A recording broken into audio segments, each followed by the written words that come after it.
Почитувани граѓани, почитувани присутни, почитувани представници на медиумите, почитуван градоначалник, почитувани пратеници, почитувани представници на локалните и централните власти кои што сте денеска со нас овде, почитувани советници. Мојата работна посета на Охрид, на Охридскиот и Преспанскиот региони на Битола, во текот на денешниот ден, ја започнувам со посетата на Општинскиот електромашински училишен центар или ЕМУЦот, Свети Наум Охридски, но и со пуштање во употреба на 15-ти корпус, една од најзначајните сообраќајни артерии на Охрид. Заедно со градоначалникот направивме увид за напредокот и реализацијата на реконструкцијата на спортската сала и спортските терени на оваа средно училиште. Во последните 2 години Општинскиот електромашински училишен центар Свети Наум Охридски доживеа речиси целосна реконструкција и обнова. Во 2019 година, со поддршка на Министерството за образование, беа обновени прозорците и дел од кровната конструкција. А во 2020 година беше завршена обновата на покривот и комплетно реконструирана фасадата, со што училиштето доби сосема нов лик.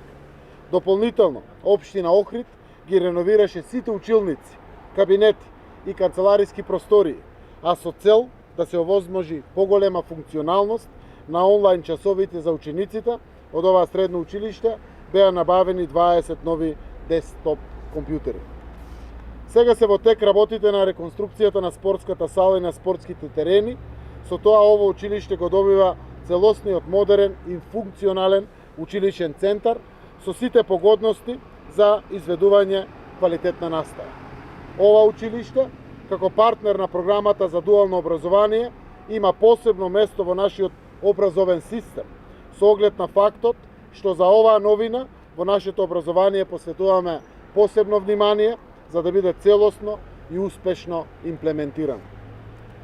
Уште од почетокот на учебната 2018-2019 година, Електромашинскиот училишен центар Свети Наум Охридски воспостави соработка со компаниите Костал, ОДВ Електрик и ЛТХ Леарница, со што започна соработа и пилот паралелката во дуално образование во електротехничката струка за профилот техничар за индустријска мехатроника, за да од учебната 2019-2020 година се формира уште една паралелка во дуално образование во машинската струка за профилот техничар за производно машинство.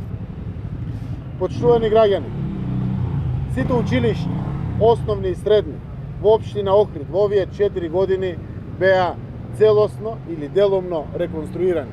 Буквално е сменет амбиентот во училниците и училиштата каде што учат нашите деца. Продолжуваме понатаму заедно централната и локалната власт да го унапредуваме севкупниот квалитет за учење на нашите деца. Почитувани, како дел од овој настан, ја пуштаме во употреба реконструираната улица 15 корпус. Станува збор за исклучително важна улица, бидејќи таа е влезот во градот за сите оние што во Охрид пристигнуваат од Ресен, Битола, Прилеп и од другите градови, од истокот и југоистокот на нашата земја. Проектот за реконструкција опфати замена на атмосферска канализација и поставување на нов асфалт на коловозот и комплетно уредување на пешачките и велосипедските патеки од двете страни на улицата. Општина Охрид и градоначалникот Ѓоргиевски покажаа слух за граѓаните од овој дел на градот и ја ставија реконструкцијата на улицата 15 корпус во приоритетите на листата проекти за реализација. За реализацијата на овој значаен проект Општина Охрид, како што рече градоначалникот, издвои 30 милиони денари од општинскиот буџет, од пари на охриѓани, а останатите средства во износ од 28 милиони денари се обезбедени од јавни предпријатија државни патишта, повторно од пари на граѓаните на Охрид исто така. Улицата е од исклучително значење за жителите на овој дел на градот, како и за сите индустријски капацитети и фирми кои гравитираат во индустријската зона која се протега долж оваа улица. Охриѓани добиваат безбедна улица, а младите од Охрид и регионот современо училиште за средно стручно образование. Честитки за градоначалникот Ѓоргиевски, Советот и општинските институции секако и целокупниот тим на самиот градоначалник за успешно завршување на овие проекти. Им посакувам успешна работа и во иднина и се надевам на уште многу проекти кои што во следните месеци ќе бидат пуштени во употреба. Благодарам.